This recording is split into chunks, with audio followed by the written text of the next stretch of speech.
একদিন স্যার এবং স্যারের অ্যাসিস্ট্যান্ট পাহাড় পরিদর্শনে বের হলো। হঠাৎ করে স্যার পাহাড় থেকে নিচে নামতে গিয়ে স্লিপ কেটে নিচে পড়ে গেল। তা দেখে স্যারের অ্যাসিস্ট্যান্ট বলল, স্যার স্যার আপনি কোথায় নেমে গেলেন, দাঁড়ান থামেন। এই কথা বলে স্যারের অ্যাসিস্ট্যান্ট নামতে গিয়ে স্যারের অ্যাসিস্ট্যান্ট তো স্লিপ কেটে নিচে পড়ে গেল।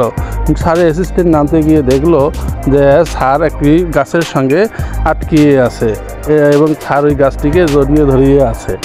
আর স্যারের অ্যাসিস্ট্যান্ট তৎক্ষণাৎ স্যারের কাছে চলে গেল এবং স্যারের সঙ্গে অ্যাসিস্ট্যান্টের দেখা হয়ে অ্যাসিস্ট্যান্ট বলল যে, স্যার আমিও আপনার কাছে চলে এসেছি স্যার।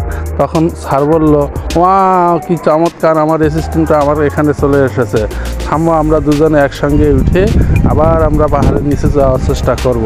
কিন্তু ততক্ষণে স্যারের অ্যাসিস্ট্যান্ট অনেক ব্যথা পেয়ে গেছে। স্যার তখন বলে, অ্যাসিস্ট্যান্ট থামো আমিও তোমার সঙ্গে যাই।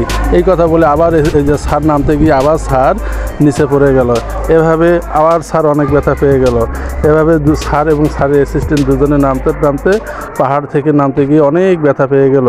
আপনাদের ভিডিওটি যদি ভালো লাগে অবশ্যই লাইক কমেন্ট শেয়ার দেবেন।